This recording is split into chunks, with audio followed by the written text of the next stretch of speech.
పుట్టినిల్లు versus మెట్టినిల్లు part 2. మొదటి భాగంలో సితార అత్తగారింట్లో అడుగుపెట్టింది. ఆ రోజు రాత్రి సమయం. అత్తగారు అటూ ఇటూ తిరుగుతూ ఆలోచిస్తున్నారు. ఇంతలో పని మనిషి రత్తాలు, ఏటమ్మా అటూ ఇటూ తిరుగుతున్నారు? ఎందుకంత టెన్షన్ పడుతున్నారు? నిజానికి దాన్నిష్టం లేకుండానే ఇంటికి కోడల్ని చేసుకున్నాను. ఇప్పుడు ఆ శుభకార్యం కూడా జరిగిపోతుంది. దాని కడుపున ఒక కాయ పడిందంటే దాన్ని వదిలించుకోవటం కూడా ఇబ్బంది అయిపోతుంది. ఏం చెయ్యాలో అర్థం కావట్లేదే.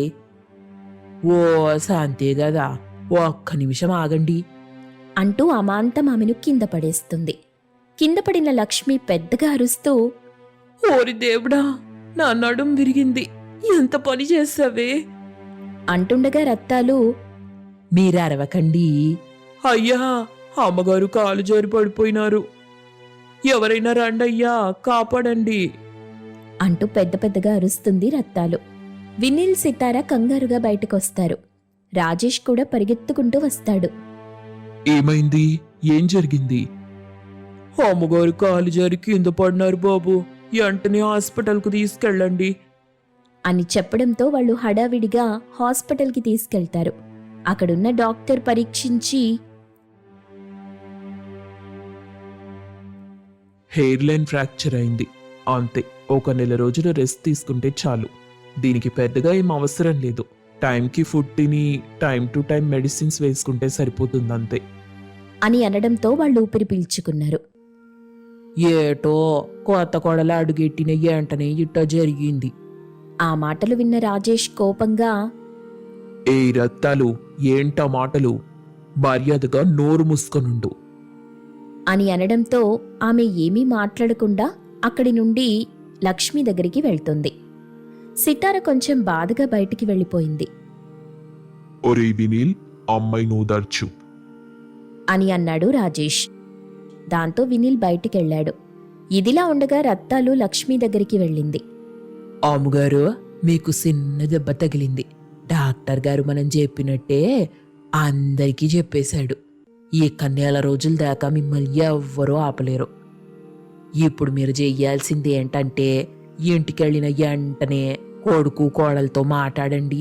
నేను మీకు ప్రత్యేకంగా చెప్పాల్సిన అవసరం లేదనుకుంటాను. లక్ష్మి అవునని తలూపింది. ఇదిలా ఉండగా అక్కడ భార్యాభర్తలిద్దరూ మాట్లాడుకుంటున్నారు. సితారా, నువ్వు బాధపడొద్దు. రత్తాలేదో తెలిసి తెలియక మాట్లాడింది. ఎప్పుడు ఏదెలా జరుగుతుందో అలాగే జరుగుతుంది. నువ్వు రావటం వల్ల ఇలా జరిగిందని మాత్రం అస్సలు అనుకోకు. నాకెందుకో చాలా భయంగా ఉందండి.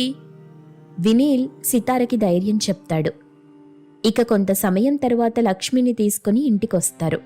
ఇంటికొచ్చిన తరువాత లక్ష్మి కోడలితో, అమ్మా సీతారా, నువ్వు నా దగ్గరే పడుకోమ్మా. మళ్ళీ 3 నెలల దాకా ముహూర్తం లేదు.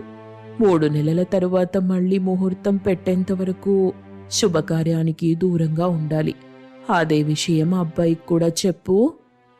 అందుకు సితార సరేనంటుంది.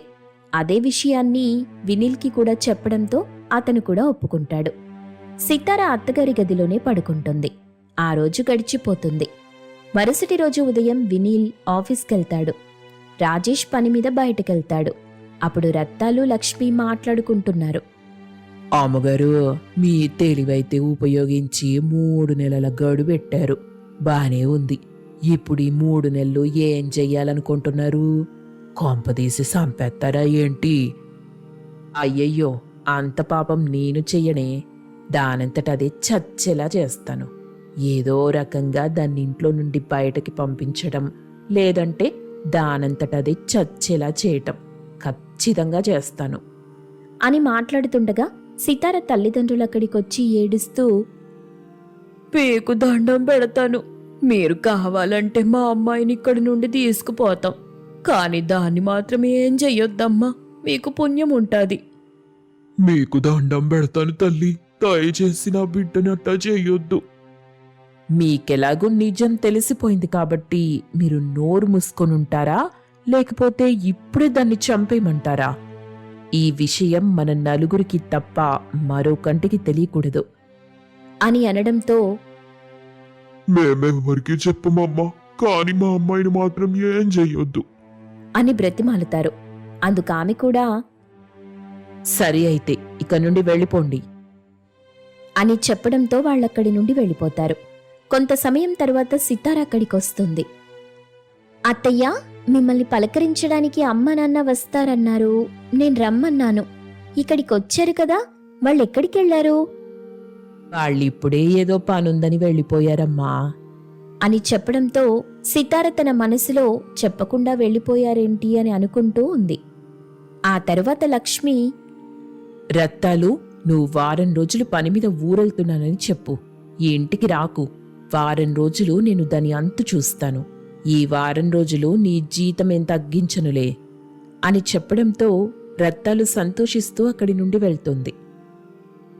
సిన్నమ్మగారు, నేను వారం రోజులు రాలేనండి. మా ఆయనకు ఆరోగ్యం అస్సలు బాగోలేదు. పెద్ద ఆసుపత్రికి తీసుకెళ్లాలని కబురొచ్చింది. నేను అక్కడికి వెళ్తున్నానమ్మా. సరే రత్తాలు, నువ్వేం బాధపడద్దు.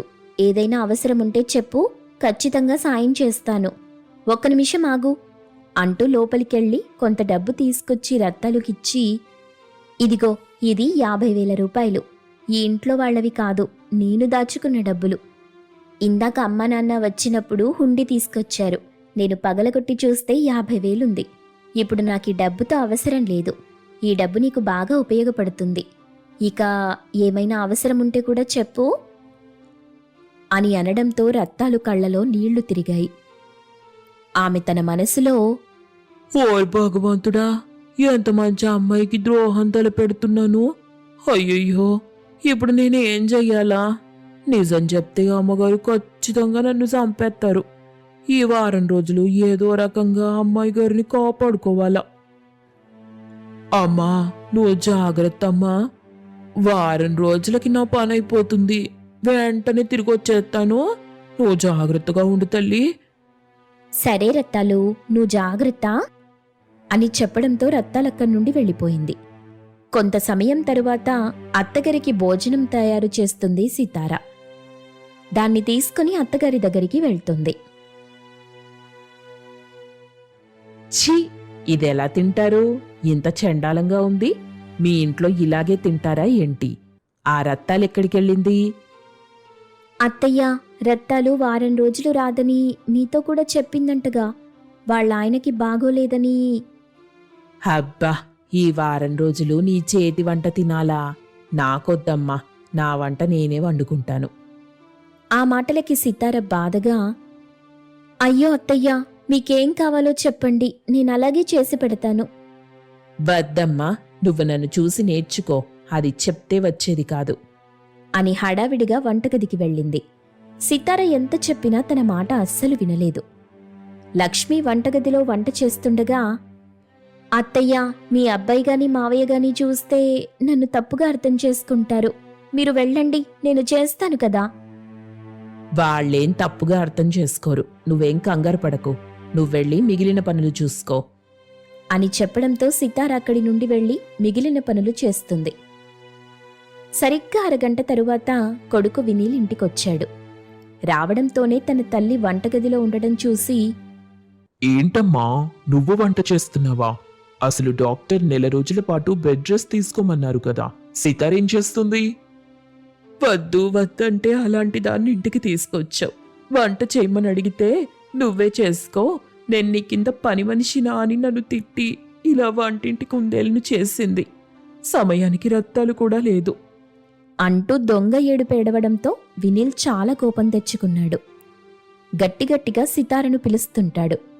వద్దు బాబు, ఈ విషయం గురించి తననేం అడగొద్దు. అలా అడిగితే మీ ఇద్దరి మధ్య గొడవ మొదలవుతుంది. దయచేసి దీన్నిక్కడితోనే వదిలేయ్. చిన్నపిల్ల కదా, తనే అర్థం చేసుకుంటుందిలే. నా మాట విను అని లక్ష్మి చెప్పడంతో అతను సరేనని అక్కడి నుండి వెళ్ళిపోతాడు. ఇంతలో సితార వచ్చి, ఏవైందండి అంత పెద్దగా అరిచారు అని అడగడంతో అతను ఏమీ మాట్లాడకుండా వెళ్ళిపోతాడు. ఏమైందత్తయ్యా, మీ అబ్బాయి అలా కోపంగా ఉన్నారు? ఏదో ఆఫీస్ టెన్షన్ అనుకుంటా. వాణ్ణేం అడక్కు, ఏం మాట్లాడకు కాసేపు అని అబద్ధం చెప్పింది. జరిగిన విషయం గురించి అతను ఆలోచిస్తూ చాలా కోపంతో రగిలిపోతుంటాడు. కానీ సితారని మాత్రం ఏమీ అడగడు. కోపంతో అటూ ఇటూ తిరుగుతుంటాడు. సితార అతని దగ్గరికి వెళ్ళగా అతను కోపంగా విసుక్కుంటాడు. నాకు చాలా కోపంగా ఉంది. దగ్గరకు రాకు, వెళ్ళిపో. అని గట్టిగా అనడంతో ఆమె ఏమీ మాట్లాడకుండా అక్కడి నుండి వెళ్ళిపోయింది. అదంతా చూసి లక్ష్మి నవ్వుకుంటుంది. సితార పరిస్థితి ఏంటి? అతని కోపం ఏ దారి తీసుకుంటుంది అనేది తరువాయి భాగంలో చూద్దాం.